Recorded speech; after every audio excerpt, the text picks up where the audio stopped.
తల్లి బిడ్డకు పాలు ఇవ్వడం ఎంత శ్రేష్టం, శ్రేయస్కరం? తల్లి పాలలో ఏముంటుంది? అమ్మ పాలు అమృతంతో సమానం.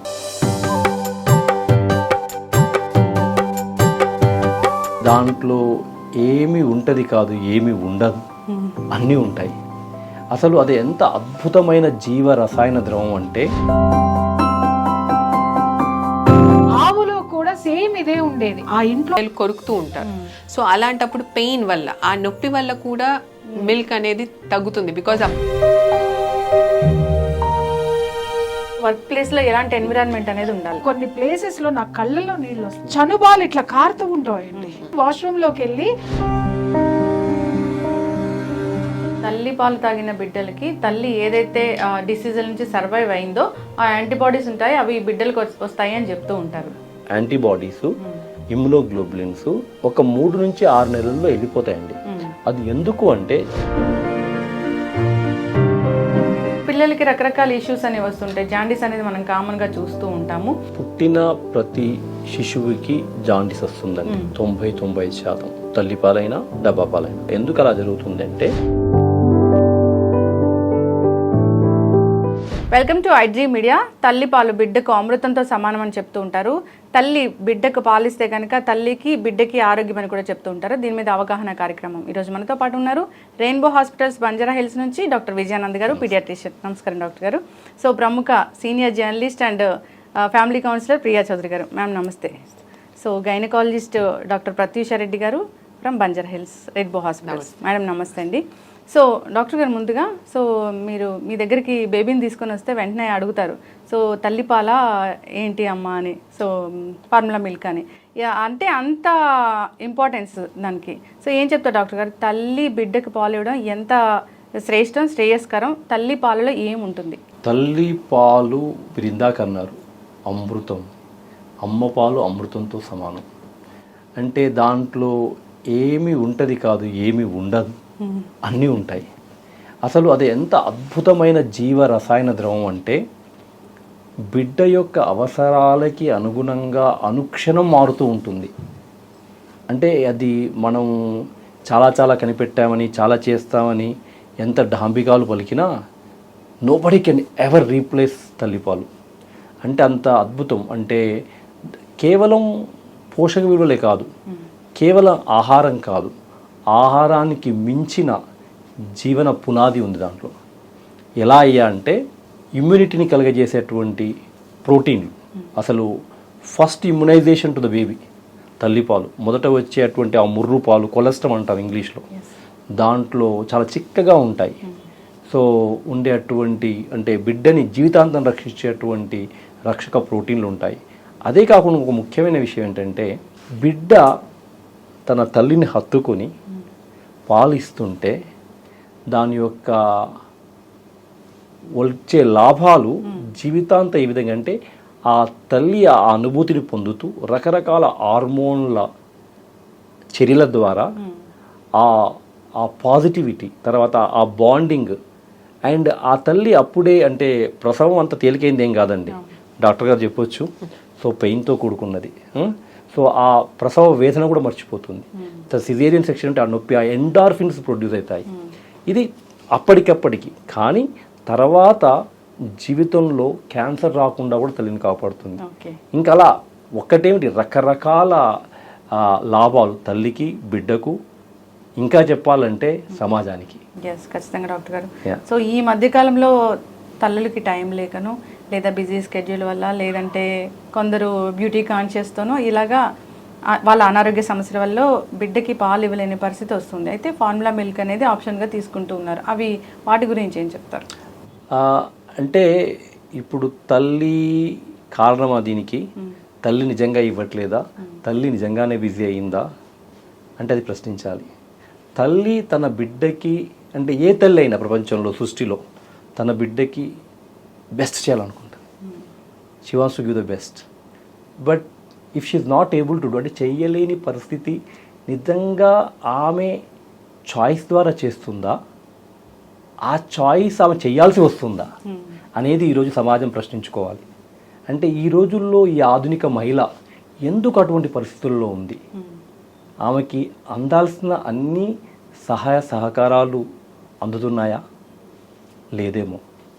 అదేవిధంగా ఒక పనిచేసే గృహిణి మహిళ నువ్వు బయట ఏ పనులు చేసినా ఇంటి పనులు మాత్రం తప్పు. అదేవిధంగా ఈ పాలిచ్చే తల్లికి ఎంత కుటుంబం కానీ సమాజం కానీ వర్క్ ప్లేస్ కానీ ఎంతవరకు తోడ్పాటిస్తుంది అంటే ఒక తల్లిని మనం అనేకంటే ముందు కోర్స్ తల్లికి మనం ఇచ్చేటువంటి ప్రోత్సాహం తర్వాత మోటివేషన్ అవన్నీ కూడా ముఖ్యమే. అవగాహన అన్నిటికంటే ముఖ్యం. అంటే మొదటి నుంచే అంటే నన్ను అడిగితే యుక్త వయసు నుంచే తల్లిపాల గొప్పదనాన్ని అమ్మపాల విశేషతను వాళ్ళకి చెప్తూ ఉండాలి. ఆ రకంగా వాళ్ళు సిద్ధం చేయాలి. కానీ నేను అనుకోవడం ఆ తల్లిపాలు తల్లి ఇవ్వకలేకపోవడానికి తల్లి కారణం కాదు, తల్లి మాత్రమే కారణం కాదు, మొత్తం సమాజం కారణం. కాబట్టి అది అంటే ఇక మనం చూస్తుండొచ్చు దాని మీద చాలా విషయాలుగా. సో కానీ మీరు పోతపాల గురించి ఏదో అడిగారు కదా, పోతపాలు ఎప్పుడు కూడా తల్లిపాలని రీప్లేస్ చేయలేవు. It is impossible. బికాజ్ తల్లిపాలు అనేది ఒక సహజంగా సజీవమైన జీవరసాయన ద్రవం. పోతపాలు ఈజ్ దాంట్లో జీవనం లేదు అంతే. అది నువ్వు ఎంత గొప్పలు చెప్పుకున్నా కూడా ఇందాక అన్నట్టుగా ఎప్పటికప్పుడు బిడ్డకి అనుగుణంగా మారుతూ ఉంటుంది. ఇంకా ఒక ముఖ్యమైన విషయం చెప్తాను, ఎంత గొప్ప విషయం అంటే బిడ్డకు ఉన్నటువంటి బ్యాక్టీరియా ఏదైతే ఉంటుందో తల్లి ఎత్తుకున్నప్పుడు వాటిని తల్లిలోనికి వెళ్ళి ఆ తల్లి దానికి అనుగుణమైనటువంటి రక్షక ప్రోటీన్లు యాంటీబాడీస్ తయారు చేసి తన పాల ద్వారా తిరిగి బిడ్డకు అందిస్తుంది. దీన్ని ఎంటరో మ్యామరీ ఇమ్యూన్ సిస్టమ్ అంటారు. అంటే సృష్టిలో ఎంత గొప్పతనం చూడండి. సో కాబట్టి పోతపాలు ఎప్పుడు కూడా తల్లి పాలని రీప్లేస్ చెయ్యలేవు, చెయ్యకూడదు. ఖచ్చితంగా డాక్టర్ గారు. మేడం విన్నారు. సో తల్లి తప్పు కాదు, అలాంటి సిచ్యువేషన్ కల్పించిన సమాజం అందే అని. నిజంగా తనకి టైం దొరకట్లేదేమో అన్నట్లుగా ఉంది. ఏం చెప్తారు మేడం? రియల్లీ ఐఎమ్ స్పీచ్లెస్ అండి. ఎంత అద్భుతంగా చెప్పారంటే తల్లిపాల యొక్క విశిష్టత. నిజంగా చిన్నప్పటి నుంచి కూడా మా నాన్నమ్మలు మా అమ్మమ్మలు కూడా ఏంటి అని అంటే ఎప్పుడూ కూడా తల్లి పాలు ఇవ్వట్లేదు అని ఎవరైనా అంటే వాళ్ళని విపరీతంగా తిట్టేవారు. ఇంత జ్వరంలో ఉన్నా కూడా అసలు విషయం ఏంటంటే తల్లి ఎంత జబ్బు పడినా కూడా తల్లి పాలకు మాత్రం దోషం ఉండేది కాదు. ఎంత గ్రేట్ అంటే మా నానమ్మ ఆవుని తల్లిని ఒక దాంతో పోల్చేది. బట్ ఇప్పుడు సార్ చెప్తుంది చూస్తే ఎంత గొప్పతనం అంటే ఆవు అంట యజమాని ఆ ఇంట్లో వాళ్ళందరినీ కూడా ఆ అడవికి వెళ్ళేటప్పుడు అంటే అందరినీ వాసన చూసి వెళ్తుందంట. వాసన చూసి వాళ్ళల్లో ఏ రోగాలు ఉన్నాయో ఇప్పుడు సార్ చెప్పారు, ఇలా హత్తుకుంటే ఏ బ్యాక్టీరియా ఉందో దాని లోపలికి ఆమె శరీరం గ్రహించి యాంటీబాడీస్ ని రిలీజ్ చేసి అదే ఇస్తుంది. ఆవులో కూడా సేమ్ ఇదే ఉండేది. మొత్తం అందరినీ వాసన చూసి అడవికి వెళ్ళి వీళ్ళల్లో ఏమేమి జబ్బులు ఉన్నాయో దానికి సంబంధించినటువంటి ఆ ఆకులు అలములు తిని వచ్చి పాలు ఇచ్చేది. ఇస్తుందట, ఇచ్చేది కాదు, ఇస్తుంది. అంటే ఇప్పుడు అడవులు లేవు, పాలు ఆవులు వెళ్ళట్లేదు కాబట్టి మనం దురదృష్టవంతులు. నిజంగా ప్రకృతిని వదిలిపెట్టొచ్చాం. అంటే తల్లిలో ప్రకృతి ఉందని ఎంత అద్భుతంగా చెప్పారు చూడండి. ఆవుని తల్లిని పోల్చారు అని అంటే వీళ్ళిద్దరు ఎంత గొప్ప వాళ్ళు ఈ ప్రపంచంలో. It's a great words. Doctor గారు చెప్పింది ప్రతి ఒక్క పదము కూడా ఒక డిక్షనరీ. తల్లులు నిజంగా తెలుసుకోవాల్సినటువంటి విషయం. అమ్మ ఈరోజు పిల్లల్ని తల్లుల్ని నేను చూస్తున్నాను, మహా తల్లులు నమస్కారం. పాలు ఇస్తే అందం తరిగిపోతుంది అన్నారు. ఎవరి కోసం మీ అందం? ఏం చేసుకోవడానికి మీ అందం? ఎవరికి పెట్టడానికి మీ అందం? బాధపడితే పడండమ్మా, నాకు సంబంధం లేదు. కానీ నీకు జన్మనిచ్చిన నీ తల్లి నీ కోసం ఎంత శ్రమ పడింది, ఎంత చాకరీ చేసింది, పని మంచిగా మారిందా, యజమానిగా మారిందా, రాక్షసులాగా నిన్నెవరన్నా అంటే మారిందా, యుద్ధమే చేసిందా నీ కోసం? ఎన్ని అవతారాలు ఎత్తితే ఈరోజు నువ్వు సమాజంలో ఇంత గొప్పగా నిలబడ్డావు తల్లి. కానీ ఆ ప్రేమ తత్వాన్ని నీ బిడ్డ దగ్గరికి వచ్చేసరికి అందాలు పోతాయి, ఏదో పాడైపోతుంది, ఏదో అయిపోతావు. ఎవరికి చూపిస్తావు నీ అందం? నీ అందము నువ్వు ఎంత కాపాడుకున్నా 30 దాటిన దగ్గర నుంచి 25 ఇయర్స్ దాటిన దగ్గర నుంచి మెటబాలిజం డౌన్ అవుతూ ఉంటుంది. అందాలన్నీ తరుగుపోతూ వస్తూనే ఉంటాయి. ఇక్కడి నుంచి డిమినిషింగ్ మొదలవుతుంది అనమాట. ఆ స్టేజ్కి నువ్వు ఎన్ని ఇంజక్షన్లు చేయి, ఎన్ని చేయి, నీ వయసు నిన్ను ఏంటనేది చెప్పేస్తుంది, నీ శరీరం చెప్పేస్తుంది. ఆ తర్వాత నువ్వు చేరుకోవాల్సింది ఎవరి దగ్గరికి? నీ బిడ్డల దగ్గరికి. అప్పుడు బిడ్డ ఏం మాట్లాడతారో తెలుసా, ఎఫెక్షన్ ఉండదు కదా. కేర్ అన్నప్పుడు కేర్ లో వేసావు, ఇప్పుడు నేను నిన్ను తీసుకెళ్ళి ఓల్డ్ ఏజ్ లో వేస్తే బేరం అంటావు ఎందుకు అని అడిగే పిల్లలు బోల్డ్ మంది ఉన్నారు. అది ఈనాటి తరం తల్లులు గుర్తించాల్సినటువంటి విషయం. ఎస్, ఖచ్చితంగా మ్యామ్. సో అందరు కూడా ఆలోచించాలి దీని గురించి. అంటే మామూలుగా తల్లి పాలు ఇస్తే తన అందం తగ్గిపోతుంది అనేది కంప్లీట్లీ నాట్ రైట్. ఎందుకంటే బేసిక్గా ఫీడింగ్ ఇవ్వటం వల్ల బేసిక్గా వాళ్ళు వెయిట్ లాస్ త్వరగా అవుతారు. సో ఆ లెవెల్లో they can get their physique back. I mean it is అంటే బేసిక్గా అది మిత్. అంటే కంప్లీట్ గా పాలు ఇవ్వటం వల్ల ఏమైనా అవుతుందేమో అనేది అపోహ. సో వెయిట్ లాస్ అనేది బెటర్ గా ఉంటుంది. అండ్ ప్లస్ ఈ పాలు ఇవ్వటం వల్ల బేసిక్ గా బ్రెస్ట్ క్యాన్సర్ కానీ ఓవేరియన్ క్యాన్సర్ వీటన్నిటి నుంచి కూడా ప్రొటెక్షన్. యూజువల్ గా ఒకవేళ కనుక మనం హై రిస్క్ అనేది కనుక అబ్జర్వ్ చేసినట్టయితే ఎవరికైతే బ్రెస్ట్ క్యాన్సర్ ఇలాంటి వాళ్ళలో యూజువల్ గా వాళ్ళకి పిల్లలు లేని వాళ్ళు కానీ లేకపోతే వాళ్ళు బ్రెస్ట్ ఫీడింగ్ ఇవ్వని వాళ్ళ మహిళలు ఎక్కువగా ఉంటారు. సో డెఫినెట్ గా బ్రెస్ట్ ఫీడింగ్ అనేది అది ప్రొటెక్టివ్ మెకానిజం. సో మనం ఆ లెవెల్లో ఆలోచించాలే కానీ లేకపోతే ఊరికినే మనం అందం తరిగిపోతుంది లేకపోతే పాలు ఇవ్వటం వల్ల నాకేదో ప్రాబ్లమ్స్ వస్తాయి అనేది నాట్ కరెక్ట్. ఎస్, ఖచ్చితంగా మ్యామ్. సో అయితే 1 hour లోపు మిల్క్ అనేది చాలా చాలా ఇంపార్టెంట్ అని చెప్తారు. సో దాని గురించి బేసిక్గా నార్మల్ డెలివరీ అయితే యాజ్ ఎర్లీ యాజ్ పాసిబుల్ అంటే అరగంట నుంచి 1 గంట లోపల ఎంకరేజ్ చేయాల్సి ఉంటుంది. దానివల్ల ఏంటంటే మామూలుగా బాండింగ్, సార్ చెప్పినట్టు బాండింగ్ అనేది తల్లి బిడ్డకి ఈజీగా అవుతుంది. Plus at the same time ఆ ఇనిషియల్ ఆ ప్రొడక్షన్ ఆ కొలాస్ట్రమ్ అనేది ఆ ఫస్ట్ ఫ్యూ డ్రాప్స్ అనేవి చాలా వాల్యుబుల్. సో అందుకోసమని యాజ్ ఎర్లీ యాజ్ మిల్క్ కనుక ఎస్టాబ్లిష్ అయిందంటే ఆ లెవెల్లో మిల్క్ ఎస్టాబ్లిష్మెంట్ అనేది కూడా త్వరగా జరుగుతుంది. సో ఎంత పెయిన్ ఉన్నా కూడా మామూలుగా నార్మల్ డెలివరీ అయ్యి తల్లి కనుక స్పృహలో ఉన్నట్టయితే యాజ్ ఎర్లీ యాజ్ పాసిబుల్ అనేది ఆ బాండింగ్ ఏర్పరచడానికి ప్లస్ ఆ తల్లి దగ్గరికి బేబీ వచ్చినప్పుడు ఈవెన్ ఆ పెయిన్ ఏదైతే ఉందో అంటే ఆ డెలివరీ అయిన వెంటనే ఆ ఎపిజోటమీ కుట్ల పెయిన్ కానీ లేకపోతే మామూలుగా డెలివరీ సిజేరియన్ అయిన తర్వాత కూడా ఆ ఇనీషియల్ గా ఆ పెయిన్ అనేది కూడా మర్చిపోతుంది. సో ఆ ఇనీషియల్ గా ఆ బేబీని దగ్గరికి తీసుకున్న వెంటనే ఆ వచ్చే ఆనందంలో ఆ నొప్పులన్నీ తగ్గిపోతాయి. సో ఆ బాండింగ్ అనేది త్వరగా అవుతుంది. సో ఇది డెఫినెట్లీ చాలా మదర్ కి బెనిఫిషియల్ అన్నమాట. మ్యామ్ అయితే సి సెక్షన్ అవుతుంది లేదా రకరకాల మెడికేషన్స్ మీద ఉంటారు, అలాంటప్పుడు కూడా బ్రెస్ట్ ఫీడ్ అనేది ఇవ్వచ్చా?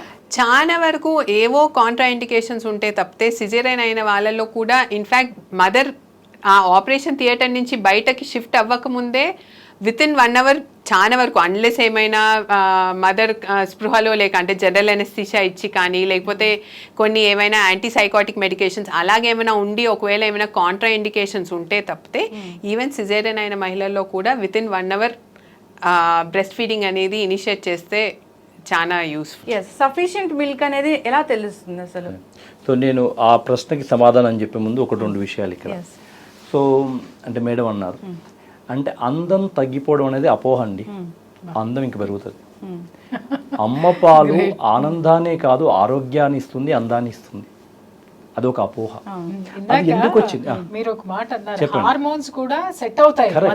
కరెక్ట్. ఇందాక హార్మోన్స్ ఎప్పుడైతే సెట్ అవుతాయో అవి బాగా పనిచేసిన వాళ్ళు కూడా మనం అందంగానే ఉంటాం. అయితే దానికి ఎవరు బాధ్యులు? మళ్ళీ తల్లి కాదు, ఆధునిక మహిళ అసలు కాదు, వ్యాపారంతో కూడుకున్న పెట్టుబడిదారి విధానం. సో అందాన్ని సెలబ్రేట్ చేస్తున్నారు అంటే అభూతమైనటువంటి మార్ఫుడ్ చూపెట్టి ఇది అందం అని చెప్తున్నారు. అక్కడ తేడా వస్తుంది. మరి ఉదయం లేస్తూనే రాత్రి వరకు ఆ ప్రకటనలు చూసి సినిమాలో పోతే అదే, సోషల్ మీడియాలో అదే, మరి అంటే ఆ అందాన్ని అంతగా సెలబ్రేట్ చేసినప్పుడు సమాజంలో ఉన్న మనం అందరం దానికి దాసోహం అవుతాం. అంతే కదా? అదే కరెక్ట్ అనుకుంటాం. కాబట్టి ఆ విధి విధానం మారాలి. దాన్ని అంటే అది ఒక బ్రెస్ట్ని కేవలం ఒక సెక్షువల్ ఆర్గాన్గా ఓవర్ సెక్చువలైజ్ చేయడం తగ్గాలి. అది ఒక ఎసెన్షియల్ ఆర్గాన్గా ఉండాలి. అయితే మొన్ననే మా డాక్టర్ యాదయ్య గారు అని చెప్పేసి నల్గొండలో పీడియాట్రిషియన్ మేము చూస్తున్నాం. అంటే ఎడ్యుకేషన్లో పిల్లలకి అన్ని పాఠాలు ఉంటాయి అన్ని రకాలుగా, దాంట్లో తల్లిపాల గురించి లేదు. అంటే యుక్త వయసు నుంచే వాళ్ళకి ఆ విషయం చెప్పడం కూడా అంటే ఒక అవగాహన కలిగిస్తుంది. దురదృష్టవశాత్తు మనిషి ఎటువంటిడయ్యా అంటే చెడ్డ విషయాలను అట్టే పట్టేసుకుంటాం, తెలుసుకోవాల్సిన మంచి విషయాలను పట్టుకోం. అవును సార్. సో అందుకే మనకు అందరికీ సమాజంలో బాధ్యత ఉంది మంచిని స్ప్రెడ్ చేయడానికి. కాబట్టి అంటే మేడం అన్న విషయంలో అంటే I slightly disagree in the sense that ఇది అంతా వాళ్ళ బాధ్యత కాదు. ఈ సమాజం చుట్టూ ఉన్నటువంటి పరిస్థితులు, దానికి మనం వ్యామోహ పడిపోవడము. కానీ నిజానికి నిజమేంటయ్యా అంటే డాక్టర్ ప్రత్యూష చెప్పినట్టు అది అపోహ. అసలు అన్నం అసలు తగ్గదు, పెరుగుద్ది ఇంకా మాట్లాడితే. ఓకే, తర్వాత అదొకటి. ఇంకొక విషయం, పుట్టగానే తల్లి పాలు గంటలోపు బిడ్డకు చేరాలి. ఎందుకయ్యా అంటే ఏ బిడ్డ అయితే అతి త్వరగా పుట్టగానే, మీరు చూడండి బిడ్డని మామూలుగా ప్రకృతిలో చూస్తే పాలిచ్చే క్షీరజాతి జంతువులు అంట కదా, అంతే కదా, క్షీరజాలు అదే. సో వాళ్ళల్లో కూడా ఆ బిడ్డని అతుక్కుంటాయి. ఓకే, సో అలా అయినప్పుడు బాండింగ్ ఏర్పడి సిరీస్ ఆఫ్ హార్మోన్ క్యాస్కేడ్ తయారయ్యి ఆ పాలు బాగా వస్తాయి. ఒకటి. ఓకే, ఏ బిడ్డ అయితే మొదటి గంటలోనే తల్లిపాలు తీసుకుంటుందో ఆ బిడ్డ మొదటి 6 నెలలు తల్లిపాలు అంటే ఎక్స్క్లూజివ్ బ్రెస్ట్ ఫీడింగ్, తల్లిపాలు మాత్రమే తీసుకున్న వాళ్ళు అవుతారు. అది చాలా చాలా మంచిది. అది ప్రపంచ ఆరోగ్య సంస్థ WHO రికమెండేషన్స్ ప్రకారం మొదటి గంటలోనే తల్లిపాలు ఇవ్వాలి. అంటే గంట వరకు ఆగాల్సిన అవసరం లేదు, అట్లీస్ట్ గంట, ఇంకా పుట్టగానే ఇచ్చేయాలి. సో ఎందుకు అంటే sustaining of the breast feeding. ఆ తర్వాత అది కంటిన్యూ అవ్వడానికి, అది కొనసాగడానికి ఆస్కారం ఎక్కువ, దానికి వచ్చే లాభాలు ఎక్కువ. ఓకే, ఒక ముఖ్యమైన విషయం ఏంటండి, బ్రెస్ట్ ఫీడింగ్ అనేది అంటే తల్లిపాలు అనేది చాలా ముఖ్యం. కానీ తల్లిపాలు ఇవ్వడం తేలిక కాదు. Breast feeding is very much doable but not easy. Breast ఫీడింగ్కి సపోర్ట్ కావాలి, సహకారం కావాలి. అరవడం, నచ్చజెప్పడం, వాళ్ళకి ఊరికి చెయ్యమ్మ పిల్లేడుసుని పాలియమ్మ అనగానే సరిపోదు. ఆమెకు సరైన పోషకారం వస్తుందా, ఆమె తీసుకోవాల్సినటువంటి ద్రవ పదార్థాలు తీసుకుంటుందా, మనం నొప్పి ఉంటే ఆ నొప్పి తీర్చామా, పట్టుకోవడానికి ఒక సహాయం వచ్చారా, కేర్ టేకర్స్, అవన్నీ ముఖ్యం. మేడం చక్కగా చెప్పారు. ఈరోజు ఉమ్మడి కుటుంబాలు లేవు. సో చిన్న చిన్న కుటుంబాలు, సరే అది సపరేట్ డిస్కషన్. ఆ సపోర్ట్ సిస్టమ్ని నెలకొల్పాలి రకరకాలుగా. అది అందరి బాధ్యత. అటు ఆరోగ్య కార్యకర్తలుగా మా బాధ్యత, తర్వాత కుటుంబ బాధ్యత, ఓవరాల్గా సమాజం బాధ్యత. సో ఆ సపోర్ట్ ఇస్తూ అప్పుడు ఆ తల్లి చేయకపోతే అనాల. ఆ సపోర్ట్ అంతగా లేదు ఈ రోజుల్లో. అయితే ఇకపోతే మీ ప్రశ్నకి తల్లిపాలు ఎలా సరిపోయి, చాలా చాలా ఫ్రీక్వెంట్గా అడిగే ప్రశ్న. బిడ్డ మామూలుగా 2 నుంచి 3 గంటలు, ఒకసారి గంటకు అడగొచ్చు, ఒకసారి 3-4 గంటలు కూడా అడగొచ్చు పాలు తాగడము. మొదటి రోజు అట్లీస్ట్ ఒక్కసారి మూత్రము, రెండవ రోజు అట్లీస్ట్ 2 సార్లు, మూడవ రోజు నుంచి 3 అంతకంటే ఎక్కువ సార్లు మూత్రం, ఎక్కువ చెప్పాలంటే 6 నుంచి 10 సార్లు మూత్రం వెళ్ళడము. మొదట నల్లమట్టి అంటాం, మెకోనియం, అదంతా 3 నుంచి 4 రోజులు క్లియర్ అయిపోవాలా. 4 నుంచి 5 రోజుల మధ్యన పసుపు పచ్చని రంగులోకి మోషన్ మారాలా. అటు యూరిన్ రావడం, ఇటు మోషన్ రంగు మారడము. పాలు తాగిన తర్వాత బిడ్డ ఒక అరగంట గంట పడుకోవడం, అన్నిసార్లు కాదు, కొన్నిసార్లు, ఒకసారి పడుకోకపోవడం. తర్వాత మొదటి 3 నుంచి 5 రోజుల్లో కొంత బరువు తగ్గి, తిరిగి 3 నుంచి 5 రోజుల్లో బరువు పెరిగి, వారం రోజుల్లో నుంచి 10 రోజుల మధ్యన పుట్టిన బరువు రావడం. బరువు తగ్గిపోగానే తల్లిదండ్రులు కంగారు పడిపోతారు, అరే పాలు సరిపోవట్లేదు. అయితే బై నేచర్, ప్రకృతి పరంగా బిడ్డ బరువు తగ్గాలి.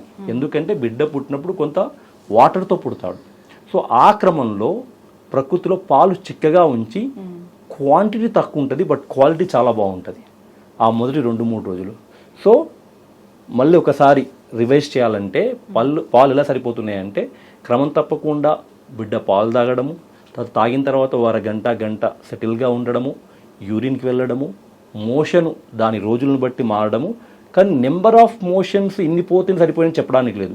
ఎందుకంటే తల్లి పాలు తాగే బిడ్డ రోజుకు 5-6 సార్లు మోషన్ వెళ్ళొచ్చు, 5-6 రోజులకు ఒకసారి కూడా వెళ్ళొచ్చు, అది నార్మల్. సో అలా ఇవన్నీ తర్వాత మొదటి వారం దాటిన తర్వాత వారానికి 150 గ్రాములు కనీసం బరువు పెరగాలి. ఇవన్నీ చూసుకున్నట్లయితే బిడ్డకి పాలు సరిపోతున్నాయి అని అర్థం. ఏడ్చిన ప్రతిసారి బిడ్డకు పాలు కావాలని, బిడ్డకు పాలు సరిపోవట్లేదు అనుకోవడం కరెక్ట్ కాదు. ఖచ్చితంగా డాక్టర్ గారు, సో చాలా మంది తల్లులకు సఫిషియెంట్ మిల్క్ అనేది ప్రొడక్షన్ అనేది ఉండడం లేదు, అది ఎందుకంటారు? ఫస్ట్ ఆఫ్ ఆల్ ఫీడింగ్, అసలు ఏం ఆహారం అంటే మామూలుగా డెలివరీ అయిన వెంటనే ఏంటంటే పథ్యం అని చెప్పి పెద్దవాళ్ళు పెడుతూ ఉంటారు. అఫ్ కోర్స్ ముందు కాలం వాళ్ళకి చాలా అవగాహనే ఉంది ఈ ఫుడ్ కనుక తీసుకున్నట్టయితే మిల్క్ ప్రొడక్షన్ పెరుగుతుంది అని. But at the same time nutrition అనేది చాలా ఇంపార్టెంట్. అంటే చాలా కట్ డౌన్ చేస్తారు. 9 నెలలు అన్ని రకాల పోషకాలు, ఫ్రూట్స్ కానీ వెజిటబుల్స్ కానీ ప్రోటీన్స్ అన్నీ ఉండేటట్టు పెడతారు. అదే డెలివరీ అయిన వెంటనే పప్పులు తింటే ఇది చీమ వస్తుంది, లేకపోతే మళ్ళీ ఏమైనా ఫ్రూట్స్ తింటే జలుబు చేస్తుంది అని చెప్పి అవన్నీ డివాయిడ్ అయిపోతాయి.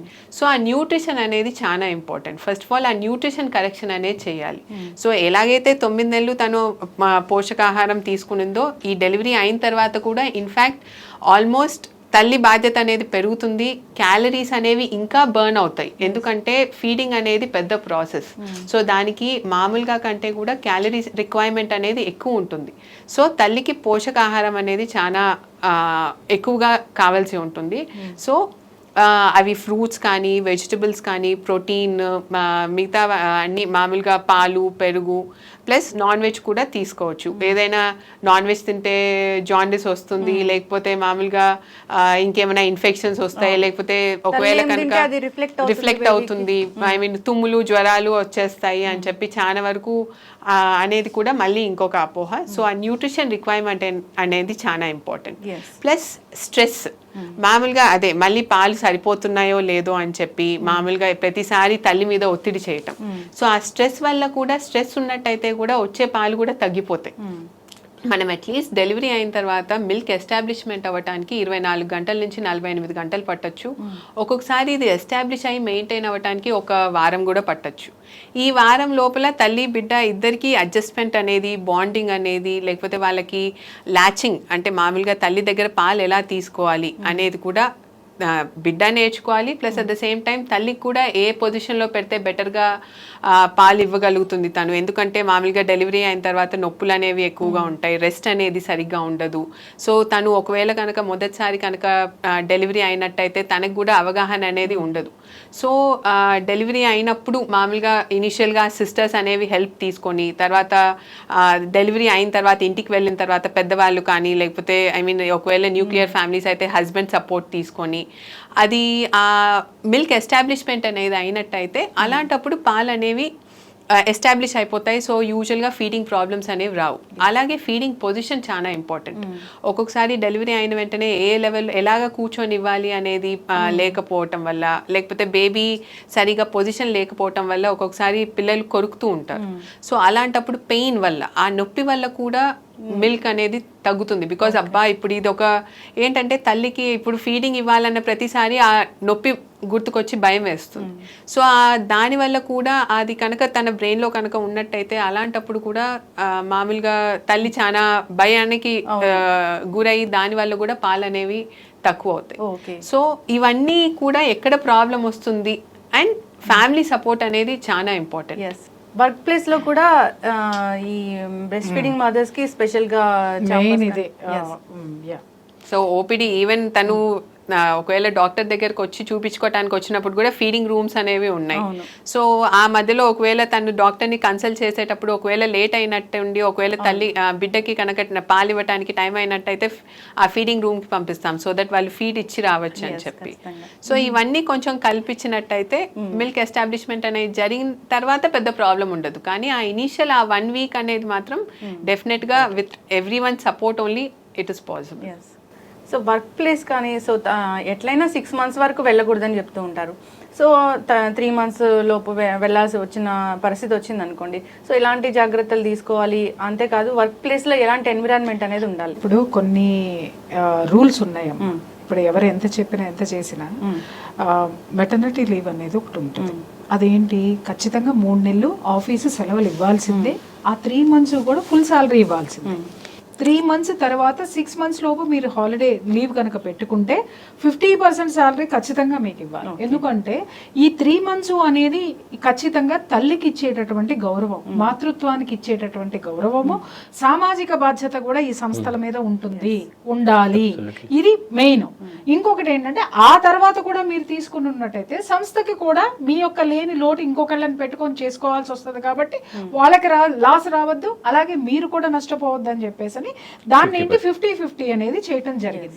ఇది పాటించినటువంటి నిజంగా చాలా మంది నా దగ్గరకు వచ్చి చెప్తూ ఉంటారు, ఇది పాటించినటువంటి సంస్థలు కూడా ఉన్నాయి.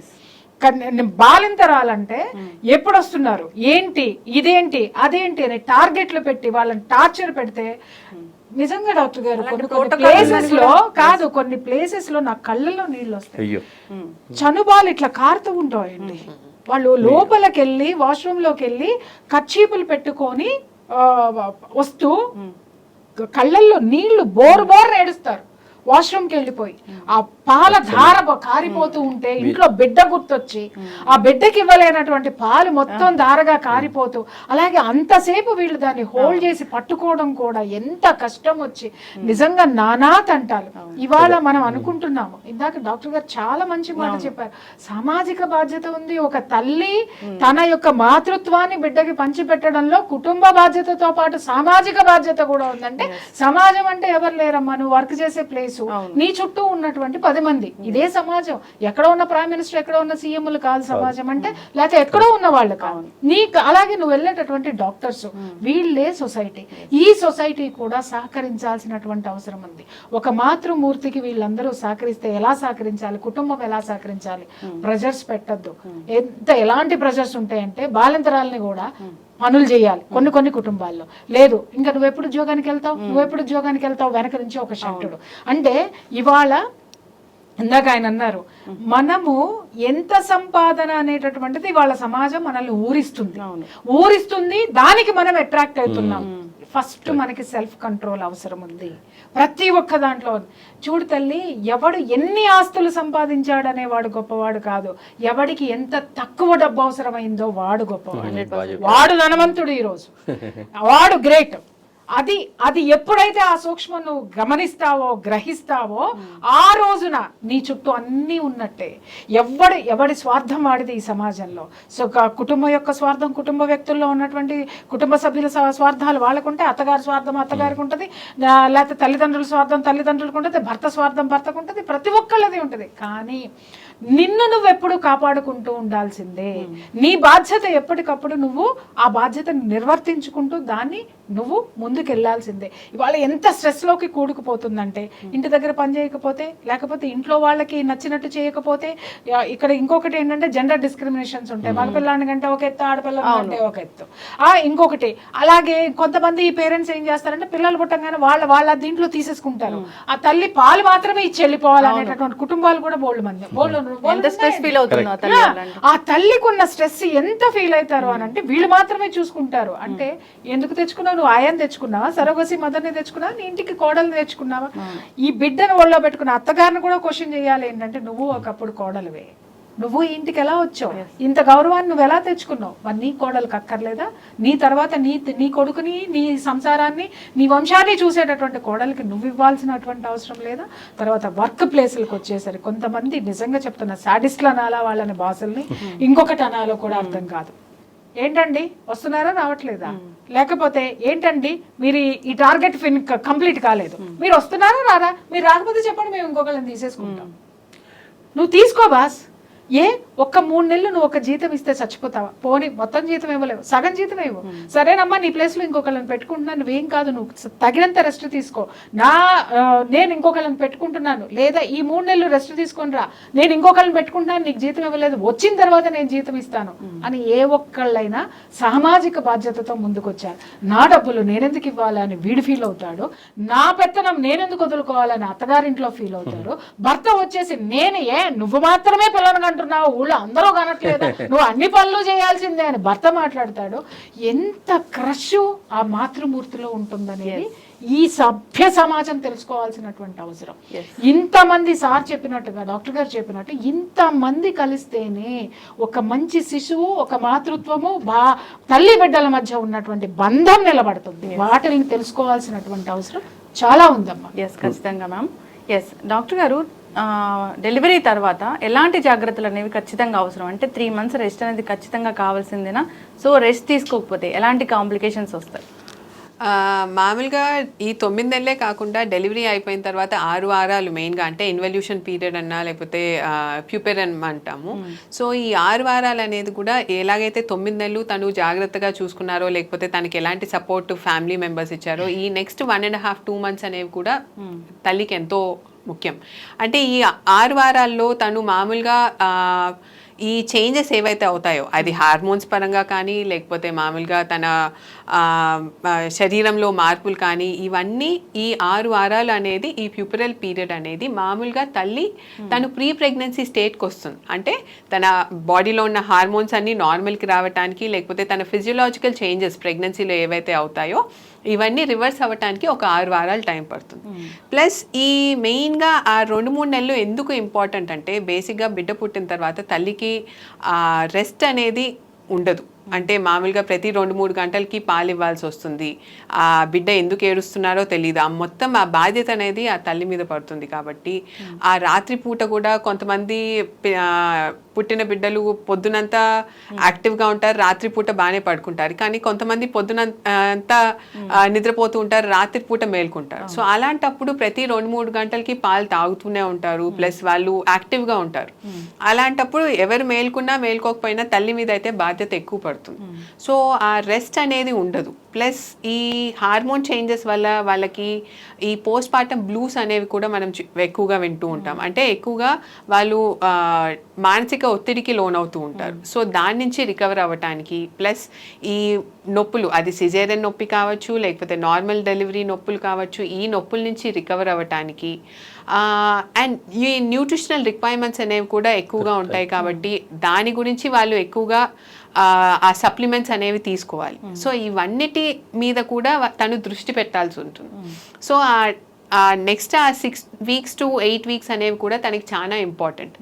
ఆ 8 weeksలో తను స్లోగా రికవర్ అవుతుంది, తను ఈ ప్యాటర్న్కి కొంచెం అలవాటు పడుతుంది. కాబట్టి 2 నెలల తర్వాత తను తన ఓవరాల్గా తన టైం టేబుల్ అనేది మారుతుంది, తను మార్చుకోగలుగుతుంది.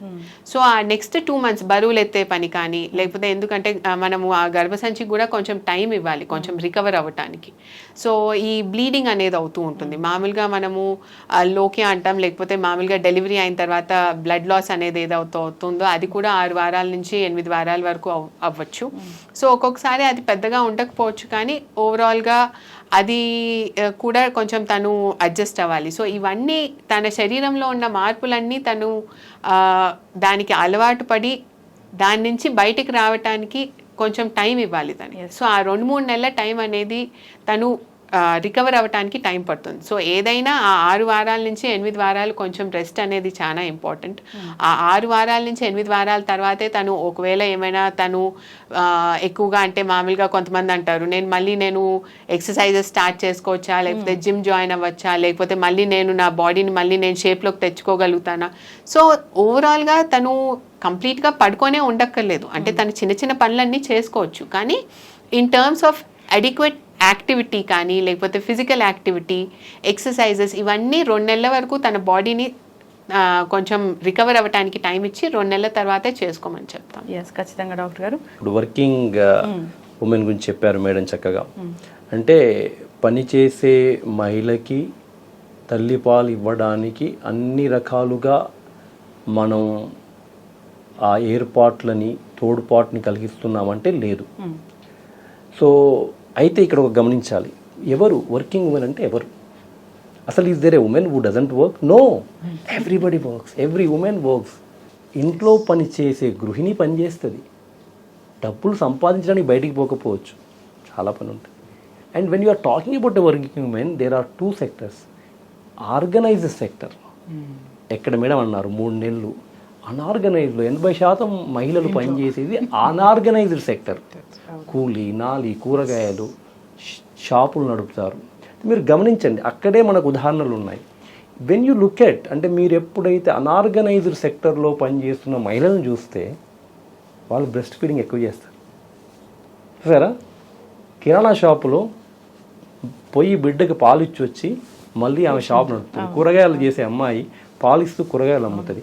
వరి నాట్లు వేసే మహిళ, గ్రామీణ మహిళ వరి నాట్లు వేస్తూ పాలిస్తుంది. స్వతంత్రత ఎక్కడో లేదు, ఇక్కడే ఉంది. స్వేచ్ఛ ఉంది. అదంతా కూడా అవగాహన రాహిత్యం. సమాజం దానికి సరైనటువంటి తోడ్పాటు లేకపోవడం. ఒక పని చేసే మహిళ ఆర్గనైజ్ సెక్టర్లో తీసుకుంటే సెలవు absolutely. Of course there are various strategies. Insurance వాళ్ళు కనుక ఇన్సూరెన్స్ ఎగ్గొట్టడానికి చూసినట్టు యాజమాన్య పద్ధతిలో వాళ్ళు కూడా జీతాలు ఎంత అంటే of course they have their own difficulties. But having said that there are ways to work out it. A working mother can definitely give a breast feed to the baby. Putting all these together అంటే ఇవన్నీ ఉన్నా కూడా ఎలా అంటే బిడ్డకి అంటే ఆఫీస్కి వెళ్ళే ముందు పాలు ఇవ్వడము, రాగానే పాలు ఇవ్వడము, ఇంట్లో ఉన్నప్పుడు పాలు ఎక్స్ప్రెస్ చేసి పెట్టుకోవడం. ఫ్రిడ్జ్లో మీరు 24 గంటలు పెట్టుకోవచ్చు. ఓకే, ఆ తర్వాత మీ ఇల్లు కనుక వీలైతే మీ ఆఫీస్కు దగ్గరగా పెట్టుకొని మధ్యలో వచ్చిపోయే వెసులుబాటు యాజమాన్యం ద్వారా తీసుకోవడం. మా టీచర్ గారు ఒకప్పుడు ఉండేవాళ్ళు, నేను స్కూల్లో చదివేటప్పుడు చిన్నప్పుడు 35 సంవత్సరాల క్రితం మాట. పక్కన వెళ్ళి వచ్చేవారు, హెడ్ మాస్టర్ ఒప్పుకునేవాళ్ళు. ఇవన్నీ ఎగ్జాంపుల్స్ మన దగ్గర ఉన్నాయి, ఎక్కడో లేవు. ఓకే, అదొకటి.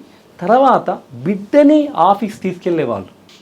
మా టీచర్స్ ఇట్లా ఒళ్ళో పడుకోబెట్టుకుని పాఠాలు చెప్పేవాళ్ళు. అదే ఓకే. మధ్యలో వచ్చి వాళ్ళు వస్తారు, బిడ్డని ఇంకొకరు తీసుకొస్తారు, వాళ్ళ అమ్మనో నాన్ననో ఎవరో బిడ్డకి పాలిచ్చి పంపించేస్తారు. సో ఇలా రకరకాల సమాధానాలు ఉన్నాయి, మన వెసులుబాట్లు ఉన్నాయి. అది పోగా even the government state has to enforce those agreed norms. అంటే ఆ తల్లిపాలిచ్చే తల్లికి 6 నెలల సెలవులు వాళ్ళ హక్కు. అదేమి మీరు దయతలవడం లేదు. అది రాజ్యాంగపరంగా ఏర్పడిన చట్టసభలు చేసినటువంటి నియమాలు, మీ హక్కు అది. కానీ మన వాళ్ళు చాలా తెలివిగల వాళ్ళు. సో అది అంటే అయితే వాళ్ళు అంటే ఆ యాజమాన్యం కూడా ఏ స్థాయిలో ఉండాలయ్యా అంటే అది మేడం అన్నట్టు అది వాళ్ళ బాధ్యతగా స్వీకరించాలి, బరువుగా కాదు. అబ్బా ఇప్పుడు ప్రెగ్నెంట్ లేడీ ఉందా, అయ్యో ఈమె ఇంకా 6 నెలలు రాదా అనే పరిస్థితి నుంచి ఆమెకి ఏ సపోర్ట్ చేయాలి, ఆమె లేనప్పుడు ఎఫిషియెంట్గా మిగతా వాళ్ళతో ఎలా పని చేయించాలి, ఆమె ఇక్కడ ఉన్నప్పుడు ఆమెకి మనము ఇక్కడ అంటే ఒకరే కాదు, అంటే పెద్ద పెద్ద సంస్థల్లో చాలా క్రెష్లు ఉంటాయి.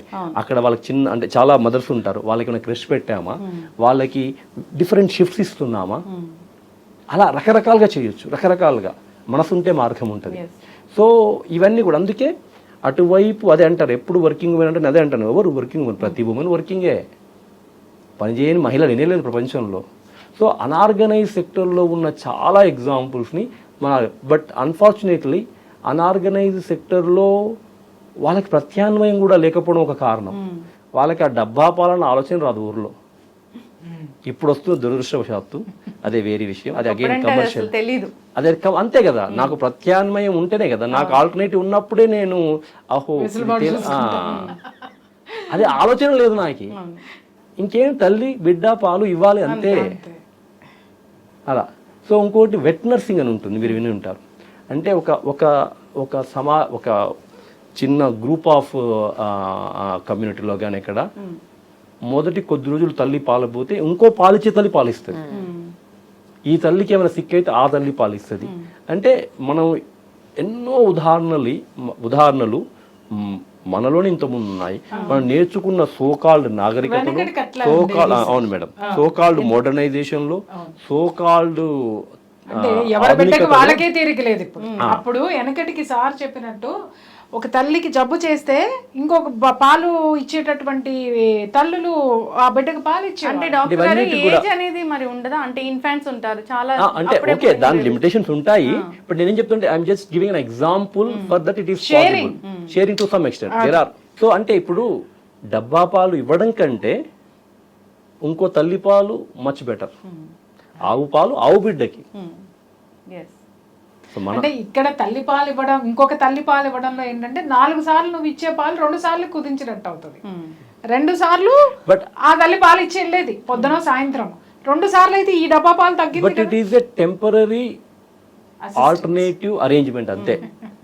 ఈలోపు తల్లికి అదేవిధంగా అంటే ఇంకోటి ఏంటంటే ఆ తల్లికి అంటే చాలా ప్రెషర్స్ మీరు ఇందాక చెప్పారు. భర్త ఒకరు అంటే పితృస్వామ్య సమాజంలో భర్త చెప్పేది, తర్వాత అటు అత్త ఇటు అమ్మ ఇటు అందరూ. సో తల్లి అంటే ఎప్పటి వరకైతే మనం ఈ తల్లి బాధ్యతగానే చూసి మన బాధ్యతల నుంచి తప్పించుకుంటాము, ఆ తల్లి పాపం చేయలేదండి.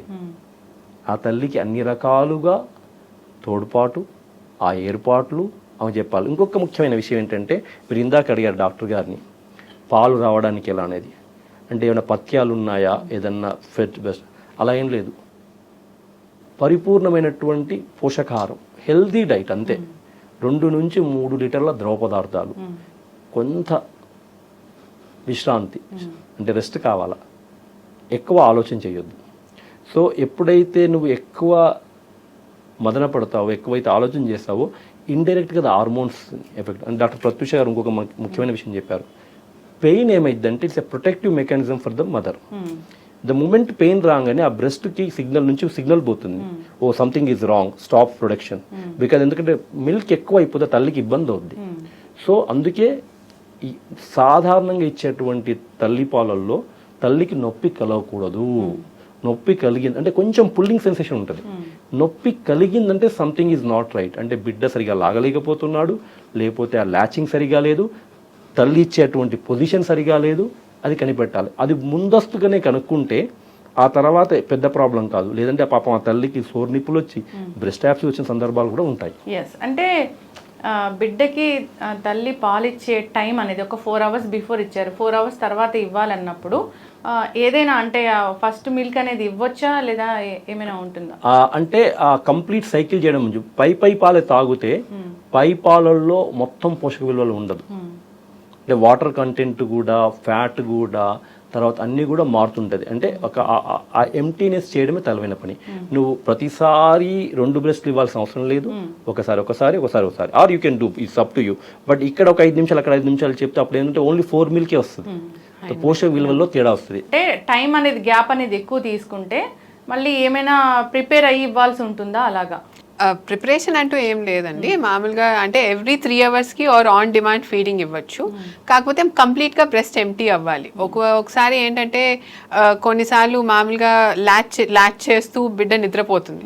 సో అలాంటప్పుడు ఓన్లీ నిబ్లింగ్ అంటే మామూలుగా జస్ట్ ఊరికినే నిప్పుల్ని జస్ట్ టచ్ చేస్తూ చప్పరిచ్చినట్టు చేస్తారు, కానీ మిల్క్ అనేది సక్ చేయరు. అంటే బిడ్డ సక్ చేయటం అనేది సక్షన్ లాగా, అంటే ఫుల్ ఫోర్స్ తోటి సక్ చేసినట్టయితే 2 అంటే పై పాలు ప్లస్ మొత్తం 4 milk and hind milk 2 milk బేబీకి రిసీవ్ అవుతుంది. సో ఒకవేళ ఓన్లీ నిబ్లింగ్ అంటే తల్లి అనుకుంటుంది ఇంతసేపు తాగుతున్నాడే అని చెప్పి, కానీ మిల్క్ అనేది అలాగే కనుక ఉండిపోయినట్టయితే అలాంటప్పుడు బ్రెస్ట్ ఎంగాజ్మెంట్, పెయిన్ అదే కనుక ఒకవేళ తల్లికి అర్థం కానట్టయితే దానికే చీమ్ పట్టి యాబ్సెస్ అనేది చూస్తూ ఉంటాం. సో అప్పుడు ఎంటీ చేయాల్సిన అవసరం ఉంటుందా? ఒకవేళ 3 గంటలు గ్యాప్ ఇచ్చి బిడ్డ కనుక నిద్రపోతుందో, లేకపోతే మామూలుగా తల్లి బయటకు వెళ్లాల్సి వచ్చిందో, ఆ 3 గంటలు అయిపోయిన తర్వాత ఆ ఫీడింగ్ టైం అనేటప్పుడు తను మిల్క్ అనేది ఎక్స్ప్రెస్ చేసి కంప్లీట్ గా బ్రెస్ట్ ని ఎంటీ చేసుకోవాలి. అది కనుక ఎక్కువసేపు కనుక చేయనట్టయితే ఎంగాజ్మెంట్ అనేది మొదలైందంటే అలాంటప్పుడు పెయిన్ రావటము, లేకపోతే గడ్డలు కట్టటము, మళ్ళీ దానికి ఇన్ఫెక్షన్, ఇవన్నీ ప్రాబ్లమ్స్ వస్తాయి. సో అది ఎవ్రీ 3 hours ఆ మిల్క్ మంచిగా ఎస్టాబ్లిష్ అయిన మిల్క్ ఎస్టాబ్లిష్మెంట్ అనేది జరిగి ప్రతి 3 గంటలకి బిడ్డ ఓన్లీ తల్లి పాల మీద డిపెండ్ అయినట్టయితే మాత్రం ప్రతి 3 గంటలకి 2 నుంచి 3 గంటల వ్యవధిలో ఆ కంప్లీట్ గా బ్రెస్ట్ అనేది ఎంటీ అవ్వాలి. లేదంటే ప్రాబ్లమ్స్ వస్తాయి. ప్రియా చౌదరి మేడం, సో జనరల్గా వింటూ ఉంటాం తల్లికున్న జబ్బులు బిడ్డకు వచ్చాయి, సో తల్లిపాలు తీసుకోవడం వల్ల అనే కామెంట్ కూడా వింటూ ఉంటాము. ఇది మూఢనమ్మకాల్లో మూఢనమ్మకం. ఇప్పుడు డాక్టర్ గారు ఇద్దరు కూడా చాలా చక్కగా చెప్పారు. సామాజిక బాధ్యత ఏంటి, కుటుంబ బాధ్యత ఏంటి, అలాగే తన మీద తనకు ఉండాల్సినటువంటి సెల్ఫ్ కంట్రోల్ ఏంటి, అలాగే తన మీద తనకు ఉండాల్సినటువంటి డిసిప్లిన్ ఏంటి. ఖచ్చితంగా ఇప్పుడు ఏవైతే గైనకాలజిస్ట్ గా డాక్టర్ గారు చెప్పారో, అలాగే పీడియాట్రిషియన్ గా డాక్టర్ గారు చెప్పారో, వీళ్ళిద్దరూ చెప్పినవి 100% ట్రూ అమ్మ. ఇవన్నీ ఏంటి అని అంటే అందం తగ్గిపోతుంది, లేకపోతే జబ్బులు వస్తాయి, అన్ని ఉత్త మూఢనమ్మకాలు. చెప్పినాడు ఏమన్నా డాక్టర్ అమ్మ? చెప్పండి. అందం తగ్గిపోద్దని ఫీల్ అయిన అమ్మ ఏమన్నా డాక్టరా? కాదు కదా. ఆమెకు తెలుసా ఏం జరుగుతుంది అనేది. అట్లాగే జబ్బులు వస్తాయి అని చెప్పేసి ఒక పుకారు అయితేనే పుట్టించారు. ఆ పుకారు పుట్టించినటువంటి వాడు ఏమైనా డాక్టరా చెప్పింది చెప్పండి. ఏదైనా అథెంటిక్గా ఉండాలి. అది పూర్వకాలం నుంచి మనకు కొన్ని అద్భుతమైనటువంటి డిసిప్లిన్ ఉంది, కుటుంబంలో కానివ్వండి, తినే ఆహారంలో కానివ్వండి, లేకపోతే ఇదే విషయంలోనైనా సరే. సో అలా ఏంటంటే అలా వచ్చింది ఏదన్నా ఉంది అని అంటే అది కూడా ఇప్పుడు ప్రూవ్ చేయబడితే దాన్ని ఓకే అంట. ఎవరో చెప్పారు అని మనం భయంతో దాన్ని అలా మోసుకుంటూ రావడం అనేది అవిద్యతో సమానం. అన్ఎడ్యుకేటెడ్ ఫెలోస్ అనమాట. నువ్వు ఎంత చదువుకుంటే మాత్రం ఏం లాభం? అది వాస్తవమా కాదా అని తెలుసుకునేటటువంటి జ్ఞానం నీలో లేనప్పుడు ఏం చేస్తావు? సర్టిఫికెట్లు దాన్ని ఏమంటారు, దాంట్లో ఫైల్లో పెట్టుకుని తిరగడానికి తప్ప సర్టిఫికెట్లు కాదు. జ్ఞానం బుర్రలో పెట్టుకోండి. సర్టిఫికెట్లు ఫైల్లో పెట్టుకుంటే ఏమొస్తుంది? ఉద్యోగం వస్తుంది. జ్ఞానం బుర్రలో పెట్టుకుంటే అన్నీ వస్తాయి, సంపద అంతా ఉంటుంది. ఒక తల్లి ఎలా ప్రిపేర్ అవ్వాలంటే బిడ్డకి పాలు ఇవ్వడానికి? సో హైజీన్ అనేది ఎలా మెయింటైన్ చేయాలి, ఎలా ప్రిపేర్ అవ్వాలి అసలు? అంటే ఇక ప్రత్యేకమైనటువంటి ప్రిపరేషన్ అంటూ ఏముండదండి. రకరకాల కాస్మెటిక్స్ వాడుతుంటారు ఈ మధ్య కాలంలో వాడిన విన్నాం ఏంటంటే తల్లి పాలలో కూడా ప్లాస్టిక్ రేణువులు ఉన్నాయని ఒక న్యూస్. అలా అంటారా? Okay, I got you what you mean. సరే, అంటే శుభ్రంగా చేతులు కడుక్కోవడం అండ్ బ్రెస్ట్ క్లీన్ చేసుకోవడం ఇచ్చింది. అది simple, just lukewarm water is enough. Soap is not recommended because it cats the crack, అంతే కదమ్మా? సో క్రాక్స్ అలా. సో అదే. But if you are using some special cosmetics, ideally the answer is no. So అంటే ఫేస్కి ఏదో కొంచెం పెట్టుకుంటే పర్వాలేదు, సింపుల్వి, but obviously not to the body. And yeah, because it's not recommended. And మీరు అన్నట్టు ఇన్ఫాక్ట్ తల్లిపాలు అనేది సులువు అన్నిటికంటే. మామూలుగా ఒకవేళ కనుక డబ్బా పాలంటే మళ్ళీ మనం స్టెరిలైజేషన్ టెక్నిక్స్, మళ్ళీ వేడిగా పాలు వేడి చేయాలి, మళ్ళీ దాన్ని చల్లార్చాలి, మళ్ళీ ఆ బాటిల్ ఆ డబ్బాలు ప్రతి వారానికి 10 రోజులకి అయిపోతుంటాయి, అవి తెచ్చుకోవాలి. కొన్ని విషయాల్లో ఈ ప్రకృతే ఎంత అద్భుతమైనటువంటి సులువైన మార్గాలు. Don't need to store.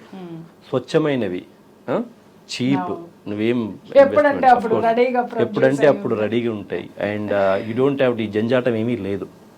So కాబట్టి డాక్టర్ ప్రత్యూష చాలా చక్కటి విషయం గుర్తు చేశారు మనకి. సో ఈజియెస్ట్ అంటే మిల్క్. ఐ మీన్ ఒకవేళ కనుక తల్లికి కనుక పాలు వస్తున్నాయి అంటే అది అదృష్టంగా భావించాలి.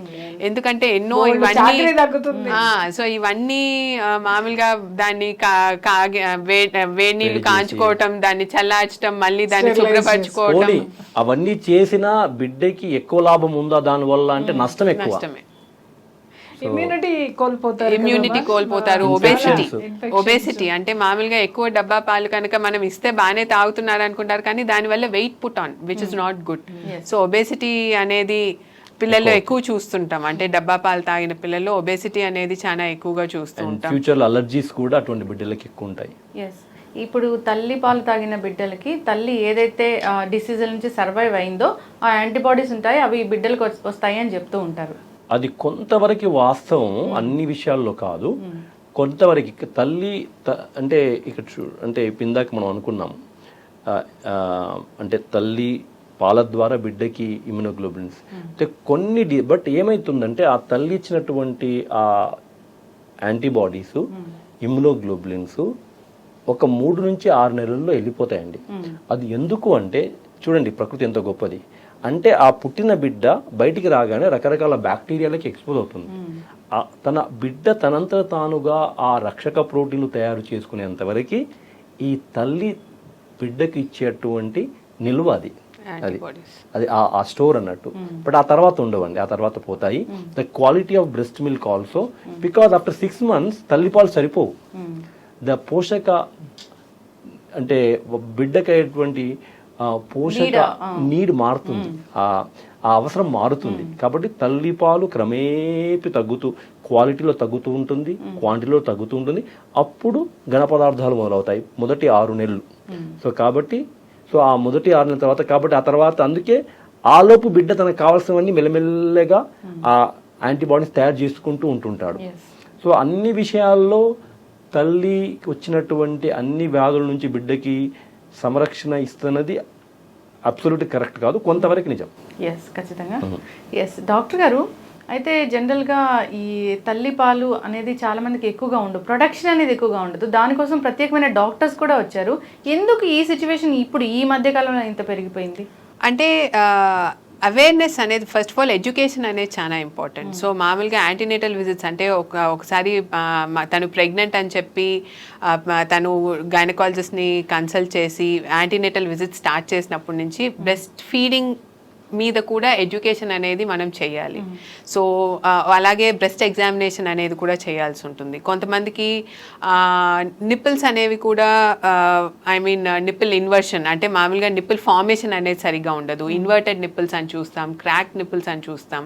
సో ఒక్కొక్కసారి ఏంటంటే ఇవి కనుక ఏమైనా ఉన్నట్టయితే కూడా మామూలుగా తర్వాత బేబీ ల్యాచ్ చేయడానికి కష్టం అవ్వచ్చు.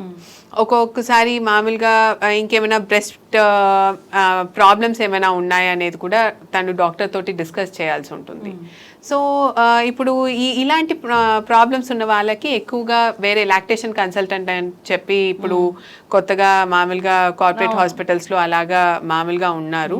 సో వాళ్ళు బ్రెస్ట్ ఫీడింగ్ గురించి అవేర్నెస్ క్రియేట్ చేస్తారు. వాళ్ళు బ్రెస్ట్ ఫీడింగ్ గురించి ఏమైనా ఈ పొజిషన్స్ ఇలాంటివి ఏమైనా ఉంటే వాటిని ఎక్స్ప్లెయిన్ చేస్తారు. ఫుడ్ కానీ లేకపోతే వాళ్ళు ఇచ్చే పద్ధతి కరెక్ట్గా ఉందా లేదా, లేకపోతే ఇక్కడ నిపుల్ ప్రాబ్లమ్స్ ఏమైనా ఉన్నట్టయితే దాన్ని అడ్రస్ చేస్తారు. సో ఒకవేళ మామూలు బ్రెస్ట్ నిపుల్ షేప్ కనుక నార్మల్ ఉన్నట్టయితే చాలా వరకు ప్రాబ్లమ్స్ రావు. కాకపోతే ఇలాగా నిపుల్స్లో ఏమైనా ఇన్వర్టెడ్ నిపుల్స్ కానీ క్రాక్ నిపుల్స్ అలాంటివి ఏమైనా ఉన్నట్టయితే దాన్ని సరి చేయాలి. సో దానికోసం ఇలాంటి ప్రాబ్లమ్స్ ఉన్న వాళ్ళకి ఇలాగ లాక్టేషన్ కన్సల్టెంట్ దగ్గరికి కనుక మనం పంపించినట్టయితే వాళ్ళు ఏ లెవెల్లో మామూలుగా అంటే తను ప్రెగ్నెన్సీ టైంలో కూడా తను కన్సల్ట్ అవ్వచ్చు.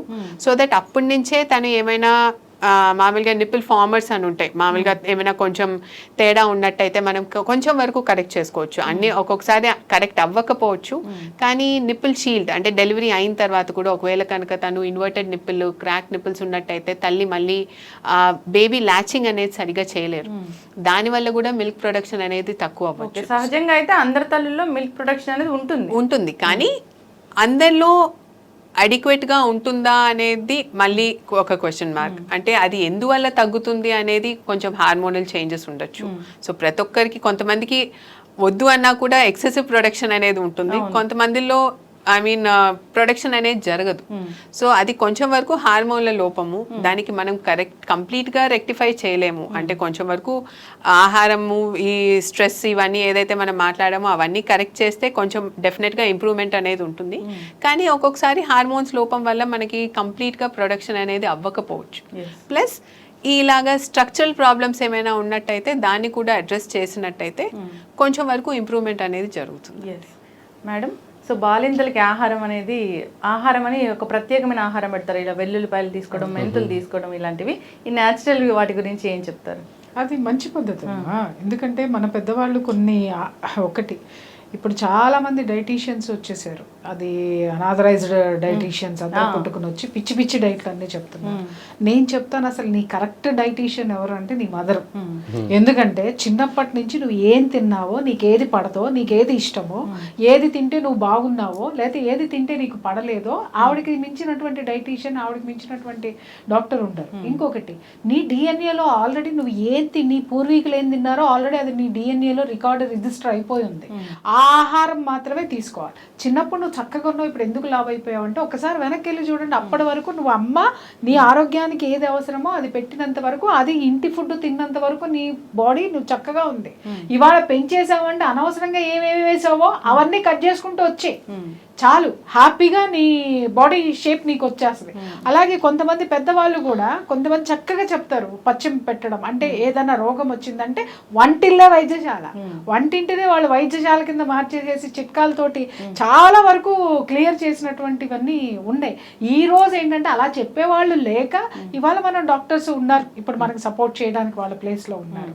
అలాగే పోషక విలువలు, పోషకాహారాలు తినాలి అని అంటే చక్కగా మన ఇంట్లో పెద్దవాళ్ళు ఉంటే చక్కగా వాళ్ళు చెప్పిని చక్కగా వినడము, తినడము ఆ రెండూ అవసరమే. అది నాకు పడదు, అది ఇంట్రెస్ట్ లేదు, ఇది ఇంట్రెస్ట్ లేదు అని చెప్పి ఏ ఫుడ్ పడితే ఆ ఫుడ్ నువ్వు తిన్నావు దానికి మళ్ళీ రియాక్షనే నీ బిడ్డలో కనిపిస్తుంది. కాబట్టి నువ్వు అంటే ఇక్కడ ఏదైనా తినొచ్చు, కానీ ఏది పడితే అది తినకూడదు. అది అంటే మన శరీరానికి కూడా పడదు. అది మన శరీరానికి పడలేదంటే బిడ్డకు పడదు. చూడండి, బిడ్డ ఏదైనా తీసుకుని వాంతులు చేసుకుంటున్నాడంటే చూడండి మీకు కూడా ఎసిడిటీ ఉంటుంది ఆ ఫుడ్ తిన్నప్పుడు. మీలో ఉన్నటువంటి ప్రాబ్లమే మీ బిడ్డలో చూపిస్తుంది. అది అంతేగాని మీరు తింటే మీ బిడ్డకి రాదు, అది ఒకటి. రెండోది నా ఎక్స్పీరియన్స్ చెప్తున్నాను. 6 months వరకు మా పాపకి బ్రెస్ట్ ఫీడింగ్ తప్ప నేను వేరే ఏ పాలు ఇవ్వలేదు. ఎప్పుడన్నా పాలు సరిపోకపోతే ఏమన్నా అది కూడా గేదె పాలు పట్టేదాన్ని నేను. ఆ డబ్బా పాలు 1-2 సార్లు వాడిన తర్వాత నాకు ఎందుకు అది మంచిగా అనిపించలేదు, అది పక్కన పెట్టేసి ఒక గేదెని ఎత్తుక్కొని, ఒకటే గేదె మళ్ళీ వేరే పాలు కలుస్తాయేమో అని అక్కడికి వెళ్ళి ఆ పాలు తీసుకొని వచ్చి అది పట్టడు.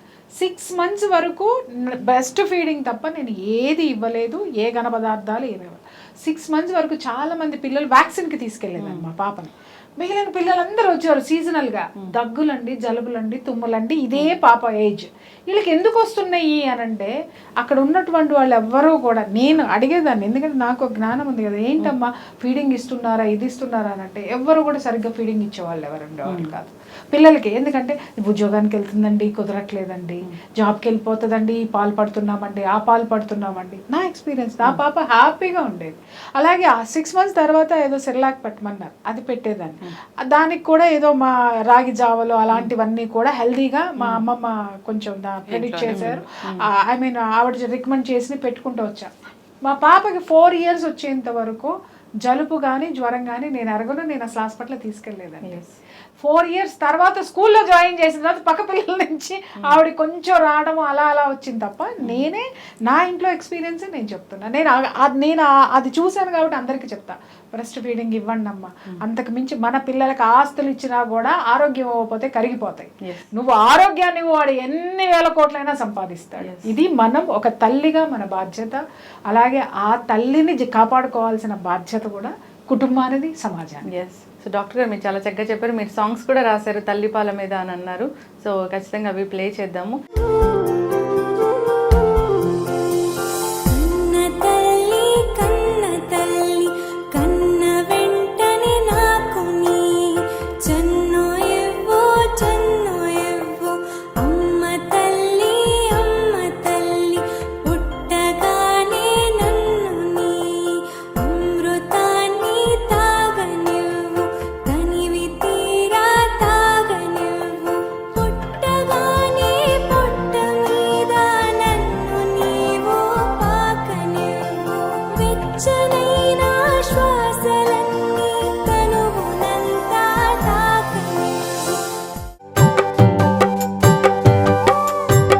డబ్బా తెచ్చా చూడు గురువించా గుమ్మడి, పాపకు పట్టు పోతా పాలు గురువించా గుమ్మడి.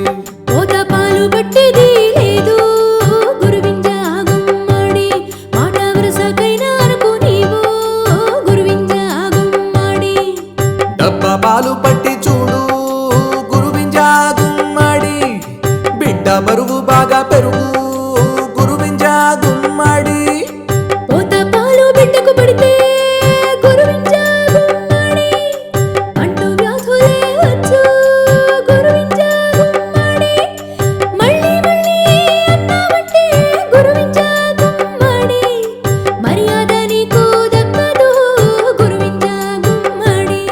చాలామంది బిడ్డలకి పాలు ఇవ్వాలన్నా వాళ్ళ టైం దొరకో ఇలా జరుగుతూ ఉంది, పోస్ట్పోన్ చేస్తూ ఉంటారు, లేదంటే స్కిప్ చేస్తూ ఉంటారు. అయితే దానికి మీరు ఆల్టర్నేటివ్ సోర్స్ కూడా చాలా చక్కగా చెప్పారు.